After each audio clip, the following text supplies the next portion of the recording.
ठीक है, आप मना कर रहे हो तो नहीं जाती।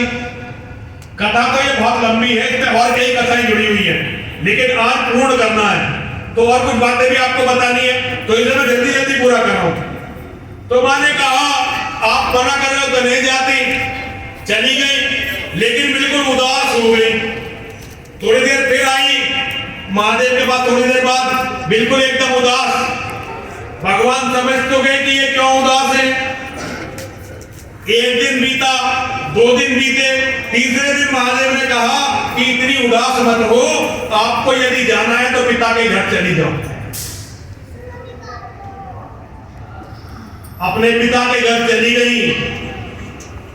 भगवान शिव के गणों को लेकर, नंदी बाबा को लेकर अपने पिता के घर चली गई। उनके पिता के घर उनका भीषण अपमान हुआ, महादेव का अपमान हुआ।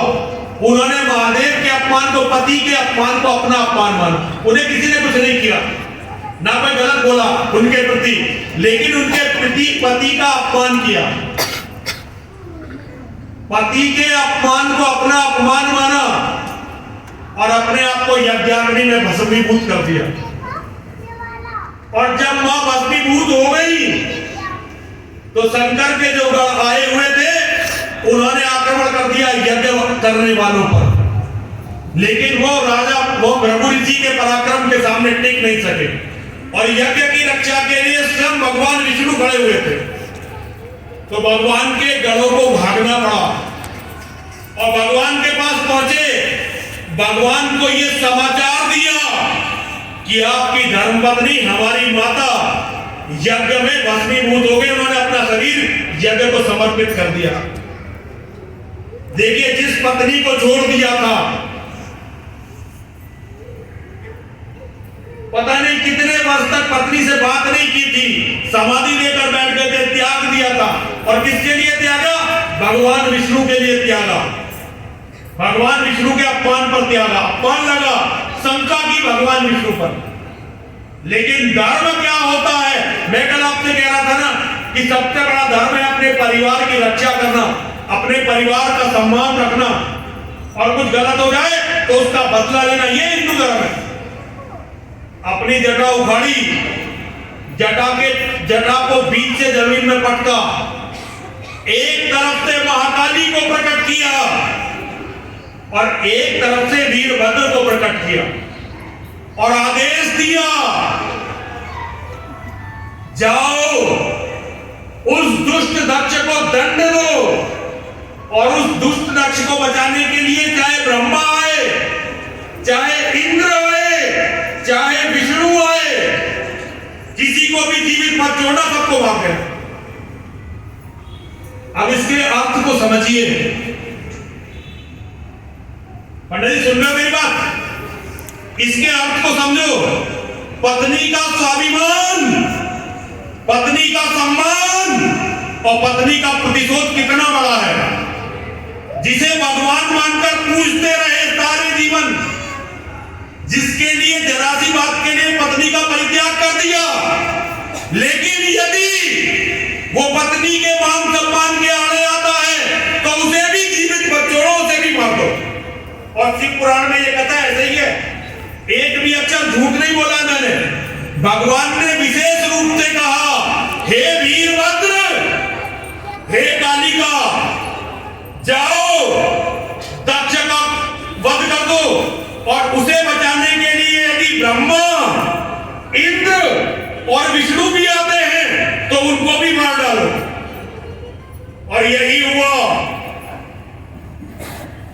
यज्ञ और दक्ष की रक्षा करने के लिए विष्णु भगवान आगे आए। वीरभद्र ने पराजित किया भगवान विष्णु को और भगवान विष्णु को यज्ञ छोड़कर जाना पड़ा। तब जाकर उन्होंने दक्ष की गर्दन काटी और महासती के अपमान का बदला लिया। और भगवान ने क्या किया? धरती को दिखाया कि पत्नी का जीवन में क्या महत्व है। सारे ज्ञान विज्ञान की पराकाष्ठा, दुनिया में जितना भी विज्ञान है वो महादेव का दिया हुआ है। कविता शुरू हुई महादेव से, संगीत शुरू हुआ महादेव के डमरू से, चिकित्सा विज्ञान शुरू हुआ महादेव से, व्याकरण दुनिया को दिया महादेव ने, नृत्य सिखाया महादेव ने, भगवान विष्णु को सुदर्शन दिया महादेव ने, सारे युद्ध कलाओं के ज्ञाता जन्मदाता महादेव, हर ज्ञान हर विज्ञान के दाता महादेव, सबसे बड़े योगी आदि योगी महादेव। लेकिन जब पत्नी के देहावसान का समाचार मिला तो पागल जैसे हो गए, यज्ञ स्थल पर गए, मां की जली हुई देह को उठाया, अपने कांधे पर रखा और नृत्य करने लगे। इतना लगाव मां से, अनंत काल तक नृत्य करते रहे। पूरी सृष्टि के खत्म होने का समय आ गया। जब सारे देवता विचलित हो गए तो भगवान विष्णु ने यह तरीका निकाला कि जब तक महादेव के शरीर पर माता की देह है, इनका मानसिक संतुलन ठीक नहीं होगा, तो सुदर्शन चक्र से मां के शरीर को काटा गया। महादेव घूम रहे थे अपनी प्रिय पत्नी की देह को लेकर और सुदर्शन चक्र अपना काम कर रहा था। जहां जहां मां के शरीर के टुकड़े गिरे वही एक शक्तिपीठ बना और हर शक्तिपीठ के एक महादेव है। कोई भी शक्तिपीठ कहीं भी मां की पूजा बिना महादेव की पूजा के नहीं हो सकती। यदि मां की पूजा करनी है तो शुरुआत महादेव की पूजा से करो, और महादेव की पूजा करनी है तो शुरुआत मां की पूजा से करो। ये नियम है। आपको ये ब्राह्मण नहीं बताते, कथावाचक नहीं बताते, मैं बता रहा हूं आपको। एक की पूजा नहीं कर सकते, इनकी दोनों की साथ पूजा करनी है। मां की पूजा करनी है, मां का यज्ञ करना है। पहली आहुति बाबा की माला की, और बाबा का पूजन करना है। पहला पूजन मां का, और इन्हें कभी अलग मत समझो, ये एक साथ है हमेशा। जब मां पार्वती के सारे शरीर का संस्कार हो गया तब महादेव दोबारा से संतुलन में आए, और मां ने बहुत समय के बाद मां पार्वती के रूप में जन्म लिया। और मां पार्वती ने दिखाया परिवार का क्या महत्व होता है। मां पार्वती ने अपनी माया से गणेश को अपने पुत्र के रूप में उत्पन्न किया माया से, और महादेव ने सर काट दिया। महादेव ने सर काट दिया तो कह दिया तुम्हारी सारी सृष्टि को समाप्त कर दूंगी यदि ये मेरा बेटा नहीं बचा तो। ये होता है एक मां का प्रेम अपने बच्चे के प्रति। सारी सृष्टि समाप्त होगी, यदि मेरा बेटा नहीं बचा तो बचेगा तुम्हारा भी कुछ नहीं छोड़ूंगी। ये होता है अपने परिवार का प्रेम।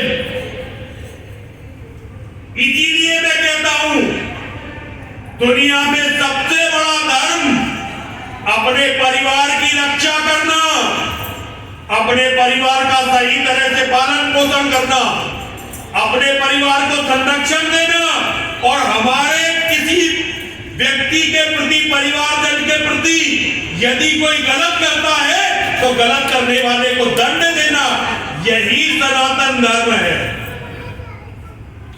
अगर राजा दक्ष को दंड नहीं दिया जाता